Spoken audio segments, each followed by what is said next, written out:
Hi and welcome to my video summarising the English diphthongs from the IPA. You may have already seen I've done a video on English monophthongs on my channel, so it might be worth looking at that before you look at this. I've done them separately as I know that they're quite difficult to retain and remember and learn, so I've tried to split them down a little bit easier for people who are learning IPA transcriptions. So just to summarise why it's really important to think about vowels when we're transcribing for speech and language therapists, that correct vowel transcription is really important clinically in terms of assessment and diagnosis, and also we need to be accurate with our vowel transcription because it has a huge impact on intelligibility. So it's really important that we get our vowels correct. Diphthongs, in my experience of teaching speech and language therapy students, are particularly difficult to learn, so I've done this separately as an extra little video for people to kind of revise and go over and watch a couple of times. So as I said, there is a video on English monophthongs on my channel as well, and this one is around diphthongs. I have added in diphthongs and something else as well, so ones that have got the diphthongs plus the additional monophthong as a vowel, as two vowels together. But as a reminder, diphthongs are when two vowels glide together. So it's usually when two monophthongs glide together to make a one vowel sound and they appear in one syllable. Bit of a note, and I had this on the previous video, I have a Midlands accent, so I've been all around the Midlands, so that's where my accent is. I'm from between Derby and Burton on Trent and have taught in Birmingham. I now teach near Stoke-on-Trent at Keele, but I've lived all around Derby, Burton-on-Trent, and I went to university in Leicester, so all from around the Midlands. So my examples tend to be accurate from that area, but be really wary that around the UK, there are lots of different ways that we use our vowels and our accents. A lot of our accents are because of the changes in our vowels. So I'll try and bring examples of other accents, mainly in terms of whether they're rhotic accents or not. I am using the phonetic symbol system from the vowel transcription chart from Sean Pert, who is the chair of the RCSLT. So that's the vowel system that I am using. So here is a summary of the vowels and the combinations that I'm going to go through today. So as you can see, they're up here, and I'll go through them one at a time with some examples. So we've got a, I, ear, o, ow, oi. And then over here we have those diphthong and monophthong combinations. So over this side, these are all just single vowels that appear in a single syllable. Whereas with these, we tend to put these monophthong combinations, diphthongs and monophthong combinations, to make two vowels, which actually produces two syllables. So I, our. So they are there. So we'll go through some examples from each one. This is my first one. So as you can see, it's made up of those two monophthongs that we've already taught. So we've got the e and the I, and together we glide them together to make a. So those appear in words such as may there, paint, and in that two-syllable word, in the first syllable, baby. So that is a. So it's e and I combined, but we're gliding them together. We're not going e. So it's not me. We are gliding them. So it's that kind of movement from one vowel to another, the two monophthongs to another, that make the diphthong. So a. The next one is I. So we've got that a and the I. This is from the old way of transcribing an a actually, this one. So it's not how I would transcribe that ah now, because it's the ah with a little eh afterwards. But I actually learned to transcribe the ah like this. So that's where that comes from. It's one of the cardinal vowels as well. So we've got ah and I. So if you think about how that, bringing that together, ah, it makes I. So it is actually, if you were to transcribe the word I, as in I am teaching, I, that would be transcribed using just that symbol, I. Or the body part, I. The facial feature, I have two eyes. So the word I there would just be transcribed as I.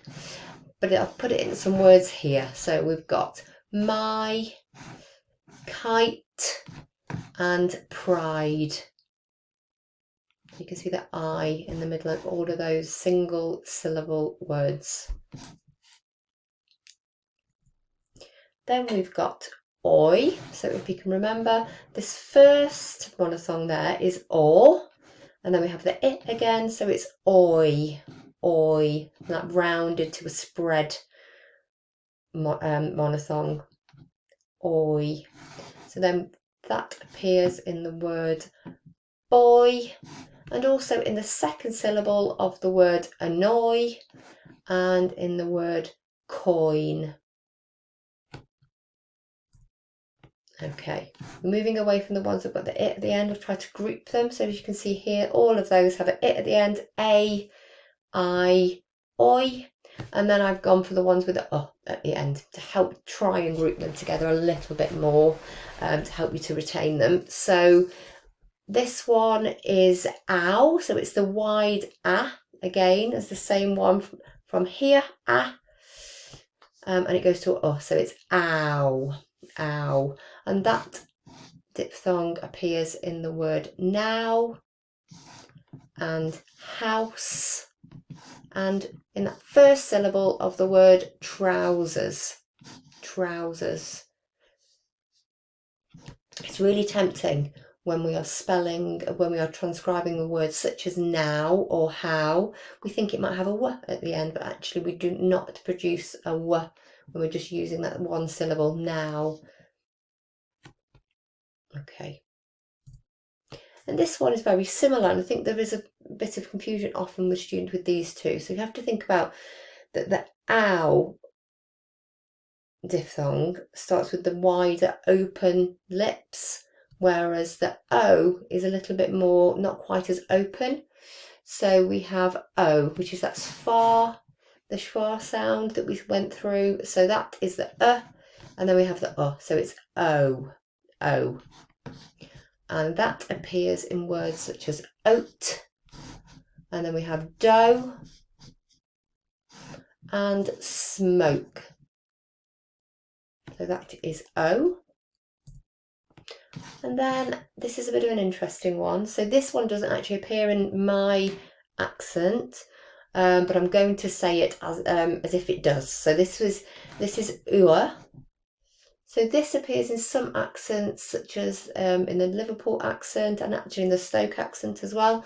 So it would be, if you use this vowel, you would say pua and manua and cure for those three words.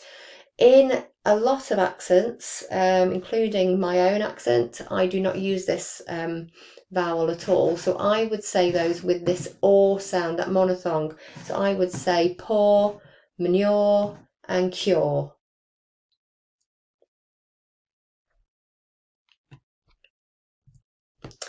Here we have air. So we have a and that schwa vowel again. So there's not a lot of movement here. They're both quite central vowels, these ones, so you're not getting loads of movement within that diphthong. You know how with the other ones we've got a bit more of a glide. So if you think about ones such as I, you can really feel that glide movement from one monophthong to the next. With air, they're very similar, they're very close together, so you're not getting that quite as much. So this is air, and that appears in words such as where, fair, and prayer. Okay, then we have so you've got the I and the together, so that's that schwa again. This one is the I sound at the beginning, so it's ear, ear. So that is just that word there. So another body part, another facial feature, ear, and that would be how you would transcribe ear, just that vowel. And then we have beer, and I've put it into a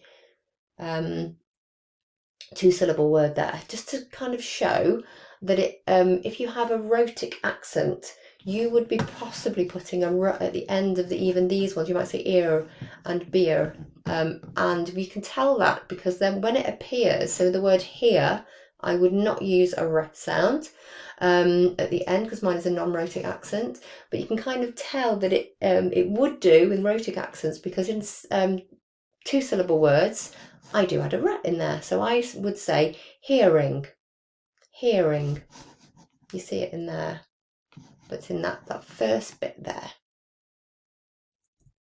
Okay, and then this one's often, and in my accent, I would do this bottom bit. I'm going to attempt it without at the beginning. So this is ire, ire, and it's on words like fire, hire, pliers, liar. You can see it there. I'm desperately not trying to add this yet in there. It might have snuck in.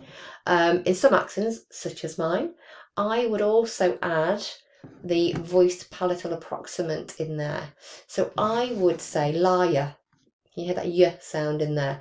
Now this isn't a diphthong. This is a diphthong plus a monothong. So then you've got 2 syllables. Ire, plier, liar. And I've added that voiced palatal approximant in there, liar, which makes it even clearer that there is a that is 2 syllables.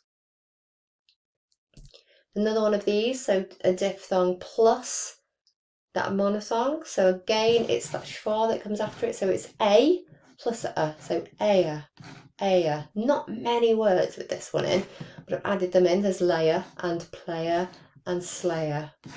And I would add that y in there, player. Hear that a lot stronger in there. So that's that voice palatal approximant y again, player. And without it, which is quite difficult for me to say, but I'm going to try, player. Slightly less in there, he might have snuck in. Then we have this ow that we've already had, plus the schwa vowel. So again, it's a diphthong plus a monothong, like the other two, which makes it a 2-syllable word. It adds 2 syllables. It's vowel, vowel. And that is hour, hour. Some words like hour, as in I am going to work for 8 hours. So on words like tower and flower, I am adding a w in there. That's how I do it. I would say the voice labio-velar approximant, flower. But without it, it's quite difficult to do without it for me. But I'm going to try tower, flower. So without the, I'm going to make it really obvious. I'm using it in the w, so flower. You know that w in there. So that is a summary of all of the diphthongs and monothongs. The diphthongs and the diphthong monothong combinations. So just a reminder, these 8 diphthongs are, if you were to say, let's give an example here on the word may, that is classed as a consonant vowel word. Even though it's a diphthong and it looks like there's 2 syllables, that's still 1 vowel. So may is a consonant vowel word. So paint would be consonant vowel, consonant consonant. Baby would be consonant vowel, consonant vowel. But when you get down to the ones that have got the 2 vowels, so you've got that diphthong plus the monothong, higher would be a consonant vowel vowel word. Liar, the way I would say it, would be a consonant vowel word. and that's how we would classify them. For those children who need work on different types of syllable structure, different types of vowels, it's worth thinking about. They are still one vowel, even though we're using 2 syllables. So I'm hoping that's helped with those diphthongs. I know they're a little bit trickier. Hope that cleared them up a little bit for you. Thank you for listening.